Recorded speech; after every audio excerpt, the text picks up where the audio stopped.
Hey guys, Sean here. Welcome to the F1 Word and to the preview for the 2022 Canadian Grand Prix, the first race in Canada since 2019. It feels so good to see F1 back in Montreal. I'm so excited for this weekend because I think I've mentioned this a few times on the channel. This is one of my favourite tracks on the calendar, and I can honestly say I've missed this race so much. More often than not, Montreal throws up a properly good race, so hopefully it'll return with a bang this weekend. Although Ferrari will probably be hoping not too much of a bang. I honestly can't wait for this one. Welcome back, Canada. We have missed you. As always, lots to get through today, so let's jump straight into the preview, starting with a look at the track and all the usual stats that follow. So just last weekend, F1 was in Baku for the Azerbaijan Grand Prix, but now it's on to Montreal for round 9 of the season. We are hurtling towards the halfway point already. A lap of the Circuit Gilles Villeneuve is 4.361 kilometres long, that is, if you prefer, just over 2.7 miles, and is made up of a total of 14 corners. And come Sunday, we are set to see a total of 70 racing laps. As was the case in 2019, there will be 3 DRS zones to help with overtaking. The first one runs between turns 7 and 8 with its detection point just before turn 6. The second is down the long back straight with a detection point for that one just after turn 9. And the final zone runs down the start-finish straight and does still share a detection point with the previous zone. And the race lap record here, by the way, is held by Valtteri Bottas, who posted a 1:13.078 on lap 69, leave it, back in 2019. And I'll talk more about that race a little bit later in the video. Look, I cannot tell you just how excited I am for this weekend, but not as excited as I am for this part of the preview. You guessed it, it's tyre talk time, and I promise there will be a jingle at some point because it needs it. The compounds available for this weekend are, for the third race in a row, the softest in the Pirelli range. And so they are, say it with me, the hard C3, the medium C4 and the soft C5. The winning strategy, for what it's worth, in 2019 was a medium to hard one-stopper on the same compound nomination, but obviously the tyres have changed a hell of a lot since then. And what's actually really interesting about this weekend is that all the data the teams have gathered for the track is now 3 years old, so I reckon we can expect to see a hell of a lot of track action across all 3 practice sessions. We should as well see a high level of track evolution over the course of the weekend, which could add to the usual drama of qualifying, potentially one of those rushes to be the last to cross the line to take advantage of the best track conditions. And Mario Isola also explains that with the new 2022 tyres, never run in Montreal of course, drivers should find the compounds more stable with a wider working range, allowing them to push harder throughout each stint with a much lower risk of the tyres overheating. So a one-stopper is still very likely, but something else worth mentioning when it comes to strategy is that Montreal actually has one of the lowest pit lane loss times on the calendar at less than 20 seconds because it cuts out that final chicane and much of the first 2 corners, so it might just give teams more options when it comes to strategy. The safety car could also play its part, but the chances of seeing one are not actually as high as I thought they were going into this preview. The rate at which we see a full or virtual safety car appearance in Canada is below average for the season, with just 4 races since 2010 featuring a full safety car period, but 6 were deployed at the 2011 Canadian Grand Prix alone. What a race that was. Still never understand how Jenson Button won that one. The walls are close though, so never rule a safety car out, especially with that infamous wall of champions waiting patiently on the exit of the final chicane. And as many of you will know, the weather can also be a big factor in Montreal. I mean, look at 2011, as I say. And the forecast for this weekend is currently a little bit of a mixed one. So rain is expected to hit the circuit on Friday for FP1 and could continue for the afternoon, affecting FP2. Highs on Friday, by the way, are set to hit 23 degrees. On Saturday, it is expected to stay dry all day with highs of 19 degrees. And rain isn't expected to affect the race with a dry race forecast and highs of 21 degrees. As always, though, that is the forecast at time of recording, and things could easily change between now and the time we get to the weekend. And your schedule for the weekend is an evening one here in the UK and elsewhere, of course. It's not just a UK thing, but I'm based in the UK, so that's why I say that. Anyway, FP1 will kick the weekend off on Friday at 7 p.m. BST and will be followed later that evening, or night if you like, by FP2, which starts at 10 p.m. The third practice session on Saturday is from 6 p.m. with qualifying underway from 9 p.m. And it's lights out for the race on Sunday from 7 p.m. and once again, that is in UK time. Before we move on, though, I'd just like to say a massive thank you once again to NordVPN for sponsoring this week's preview. So I've been using NordVPN now for several weeks, and I can honestly say I don't think I will ever go back to not using a VPN. It's a great way to watch sports and movies and TV shows on different streaming platforms from all over the world, all from the comfort of your own home. What more could you want? It's kind of perfect. Simply connect to one of NordVPN's more than 5,400 servers in 60 different countries to be able to browse the internet freely and, more importantly, securely. NordVPN helps keep you and your information safe online thanks to features including double VPN for double encryption, which means extra protection when browsing, threat protection, which can help protect you against malicious websites, malware trackers, and more with just one click, and an automatic kill switch as well. And of course, you lovely F1 Word viewers can grab yourself an exclusive NordVPN deal by clicking the link in the video description or by heading to nordvpn.com/F1Word, where you will be able to get a huge discount off your NordVPN plan plus free threat protection and one additional month for free. And if you haven't grabbed that deal already, then it is well worth giving it a go because it is completely risk-free thanks to Nord's 30-day money-back guarantee. But let's get back to the preview, shall we, and the news and talking points ahead of this weekend's Canadian Grand Prix. First up then, Mattia Binotto has said that he would rather face the challenge of having to make a fast car reliable than having to make a reliable car fast, following Ferrari's double DNF in Baku. The team has since confirmed that Sainz's car has been examined and a short-term fix is in place for Canada, as work on a mid to long-term solution is still ongoing. Meanwhile, they also confirmed that Leclerc's unit was expected back at the factory by Wednesday and an examination would take place then. Now, I am recording this preview a little bit earlier than usual due to puppy things, so if there have been any major updates by the time this video goes out, I will post a link to some more information in the description and in the comments. Back to Binotto, though, who said that Ferrari's reliability issues aren't really a surprise because they'd made such a big effort to upgrade the power units over the winter to close the gap to the leaders. But he is still concerned and disappointed at the same time, but refuses to blame anyone in the team as they have put a lot of effort into addressing the performance deficit they've had in recent seasons. He added that there are no answers right now, but did question whether the team may need to adopt a different strategy like, quote, shorter mileage or a different type of usage or a short fix because whatever has happened is really a short fix solution.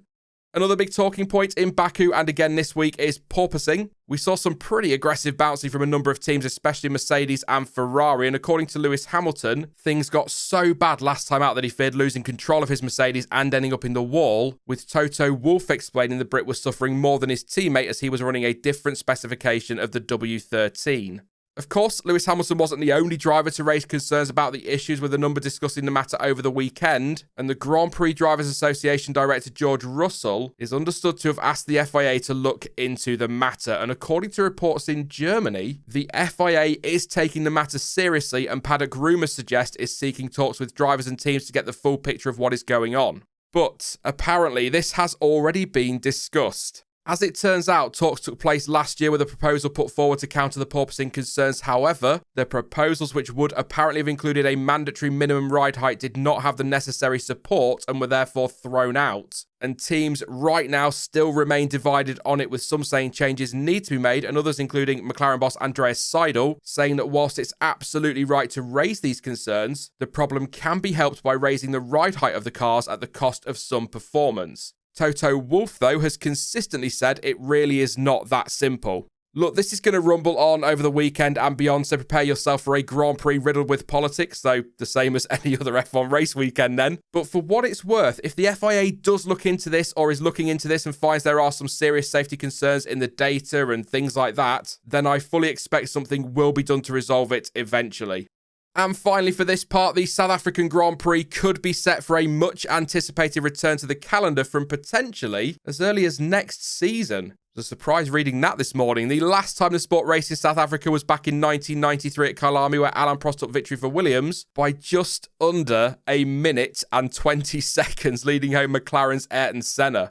F1 bosses are in talks with event organisers, and following the Azerbaijan Grand Prix weekend, Stefano Domenicali travelled to South Africa, where he is set to meet with Kyalami officials and stakeholders for further discussions. F1 bosses are keen to race in South Africa, as they would like the sport to race on every continent to really embrace its World Championship status. And whilst 2024 has long been expected to be the earliest date for a race in Kyalami, it is understood that F1 could, assuming talks go well, return for 2023 instead. As always, there's a but. There would either have to be a tweak to the rules or a race would need to be dropped off the calendar, as races in Qatar, Las Vegas, and at least contractually China are set to return next year. And according to Motorsport.com, the French Grand Prix looks set to lose its calendar slot, and I'm afraid to say there are still doubts about the future of the Belgian Grand Prix.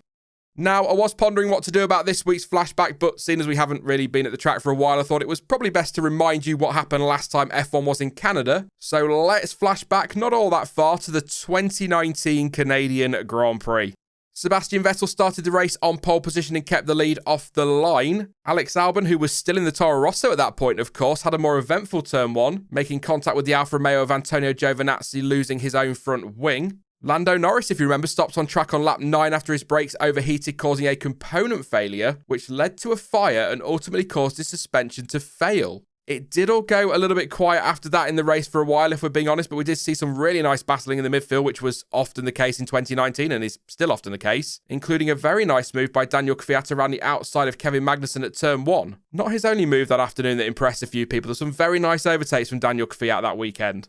As the race went on, Lewis Hamilton began to close on Vettel, putting pressure on the Ferrari driver, and on lap 48, whilst under pressure and in the dirty air from some lap traffic ahead, Vettel skipped across the grass at turn 3 and rejoined the track, squeezing the Mercedes towards the wall on the exit and forcing him to back out. After a fair bit of deliberation, actually, from the stewards, they decided the incident wanted a penalty and handed Vettel a 5-second time penalty for an unsafe re-entry and forcing another driver off the track, which meant, because he couldn't build a big enough gap, the Ferrari driver dropped to P2 in the final classification and Lewis Hamilton took the win.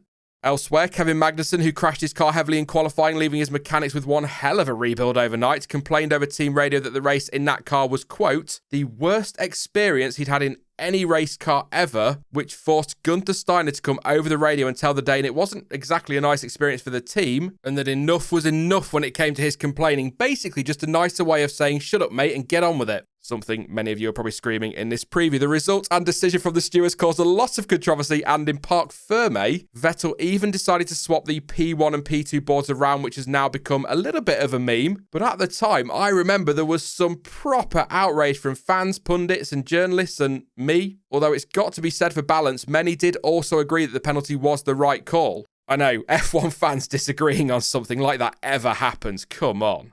Right then, time for some predictions, and as ever, please don't take these too seriously. They are just a little bit of fun, and if you do disagree with my picks, then you can let me know yours in the comment section down below. And for once, my picks for the last race weren't all that bad. Thank you very much, Ferrari. I got pole correct, and I also got the winner right and second place. Alpine had a decent race, but I don't think we can really call them podium outsiders, and I was, quite frankly, wrong on everything else, but based on how these usually go, I'm going to take that as a win. My predictions for Canada, though, are going to be similar to Baku because, again, the circuits do share some similarities in areas like their high-speed nature and heavy braking zones. So, in theory, and again, it is just a theory, teams who were strong last weekend should go well in Montreal. Now, Ferrari, especially with Leclerc, seem to have absolutely nailed qualifying, and I don't think many will disagree that over one lap, they currently have the fastest package. So, I want to get something right this weekend, so I've got to go for Charles Leclerc for pole again. When it comes to Sundays, Red Bull absolutely seem to have the best package there. And so they're absolutely going to have a great shot of taking that win on Sunday and keep their run of victories going. But I'm going to go potentially brave and say that for the first time since Australia, Leclerc catches a break and avoids any errors, or his car actually works to convert that pole into victory, leading home Max Verstappen and Sergio Perez. Both the Red Bull drivers are in great form right now, and so it's hard to see how we won't see both of them on the podium in some order.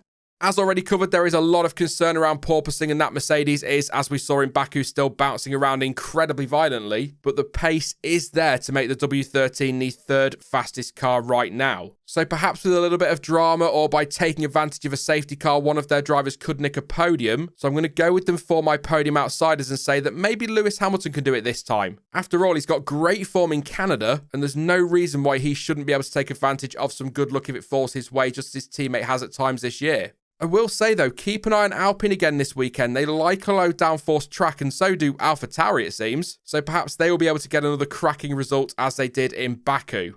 As for some bolder predictions, let's go with double points for Alfa Romeo. Zhou was going so well last time out before the mechanical issues, wasn't he? Still a bit gutted for him, actually, and Yuki Tsunoda too. And let's go with Kevin Magnussen for a top 8 finish on Sunday. That is it then for the Canadian Grand Prix preview, but you can let me know your thoughts and your predictions ahead of the weekend in the comments section down below. Have I mentioned I can't wait for this one?